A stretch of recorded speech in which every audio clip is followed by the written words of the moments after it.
देख रहे हैं प्रभा साक्षी और मैं हूं आपके साथ रेणु तिवारी। हमारा खास प्रोग्राम है पूर्वोत्तर लोक, जिसमें हम आपको बताने जा रहे हैं कि पूर्वोत्तर में क्या कुछ बड़ी घटनाएं हुई हैं। सबसे पहले आपको बताते हैं अरुणाचल प्रदेश के बारे में। निर्वाचन आयोग अरुणाचल प्रदेश में चुनाव के लिए केंद्रीय सशस्त्र बल यानी कि CAPF की 10 अतिरिक्त कंपनियों को तैनात करेगा। एक वरिष्ठ अधिकारी ने यह जानकारी दी है। राज्य की 50 विधानसभा सीटों और 2 लोकसभा सीटों के लिए 19 अप्रैल को मतदान होगा। अरुणाचल प्रदेश में 60 सदस्यीय विधानसभा है और सत्तारूढ़ भाजपा पहले से ही 10 सीट निर्विरोध जीत चुकी है। मुख्य निर्वाचन अधिकारी पवन कुमार साई ने कहा है कि निर्वाचन आयोग राज्य में जमीनी रिपोर्ट का आकलन करने के बाद अर्धसैनिक बलों की 10 आंतरिक कंपनियां तैनात करेगा। अरुणाचल प्रदेश में 19 अप्रैल को होने वाले विधानसभा चुनाव में 23 ऐसे उम्मीदवार हैं जिनके खिलाफ आपराधिक मामले दर्ज हैं। एक नागरिक समाज संगठन की रिपोर्ट में यह जानकारी दी गई है। एसोसिएशन फॉर डेमोक्रेटिक रिफॉर्म और अरुणाचल प्रदेश इलेक्शन वॉच द्वारा तैयार की गई रिपोर्ट के अनुसार अरुणाचल प्रदेश में आपराधिक मामलों वाले 23 उम्मीदवारों में से 20 ने अपने हलफनामे में उनके खिलाफ गंभीर आपराधिक मामलों की जानकारी दी है। इसके अलावा आपको बता देते हैं कि भाजपा अध्यक्ष JP नड्डा ने विपक्षी गठबंधन इंडिया पर कटाक्ष करते हुए बुधवार को इसे घमंडिया गठबंधन करार दिया है, जो भ्रष्ट नेताओं से भरा हुआ है। नड्डा ने इससे पहले 19 अप्रैल को अरुणाचल प्रदेश के एक साथ होने वाले लोकसभा और विधानसभा चुनाव के लिए भाजपा का घोषणा पत्र जारी किया। उन्होंने विपक्षी गठबंधन India national development inclusive alliance पर भ्रष्ट नेताओं को शरण देने का भी आरोप लगाया है। अब आपको लिए चलते हैं असम की ओर और बताते हैं कि असम में क्या कुछ हुआ है। असम में तीसरे चरण की गुवाहाटी समेत 4 लोकसभा सीट के लिए नामांकन प्रक्रिया शुक्रवार को शुरू हो गई। निर्वाचन आयोग ने यह जानकारी दी है। देश भर में तीसरे चरण के लिए अधिसूचना जारी होने के साथ ही यह प्रक्रिया शुरू हो गई। गुवाहाटी, बारपेटा, डुबरी और कोकझार में बहुत सारे निर्वाचन क्षेत्र में मतदान तीसरे चरण के तहत 7 मई को होगा। अधिसूचना के अनुसार नामांकन दाखिल करने की अंतिम तिथि 19 अप्रैल है, जबकि इसकी जांच अगले दिन की जाएगी।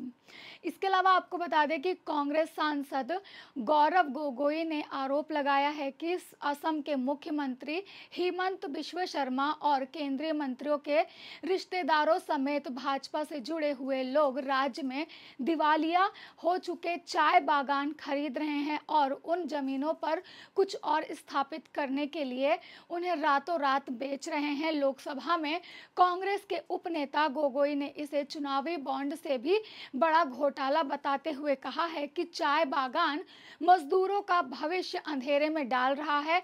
यह सिलसिला चलता रहा तो उसमें हजारों लोगों के पास रोजगार बिल्कुल भी नहीं बचेगा और उनके रोजगार के अवसर समाप्त हो जाएंगे।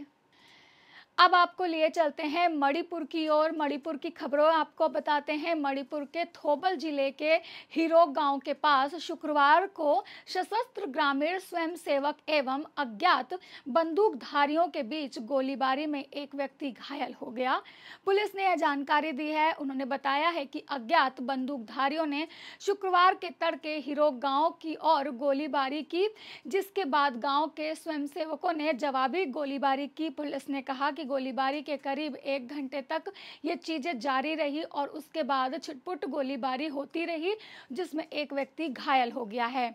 इसके अलावा आपको चुनाव की तरफ ले चलते हैं। मणिपुर में चुनावी माहौल भी बना हुआ है।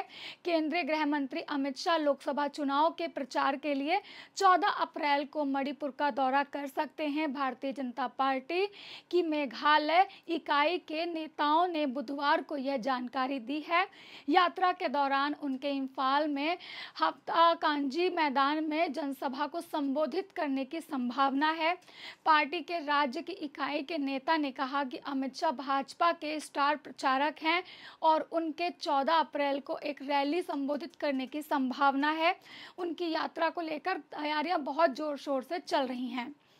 इसके अलावा आपको बता दें कि मणिपुर के कानून मंत्री और लोकसभा चुनाव में इनर मणिपुर से भारतीय जनता पार्टी के उम्मीदवार टी बसंत कुमार सिंह ने कहा है कि भाजपा एकजुट मणिपुर के लिए खड़ी है और राज्य में किसी विशेष समुदाय के लिए अलग प्रशासन नहीं हो सकता है।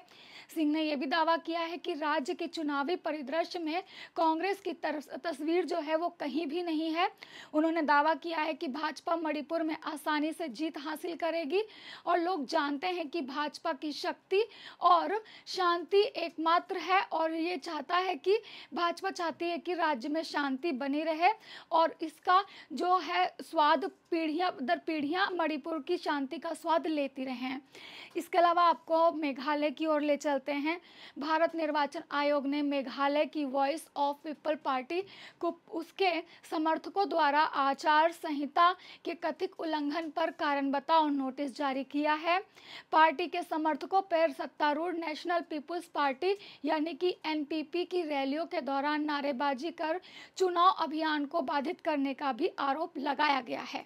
बात करते हैं मिजोरम की, तो एस जयशंकर ने भी मिजोरम में एक बड़ा बयान दिया है म्यांमार और भारत के बॉर्डर को लेकर।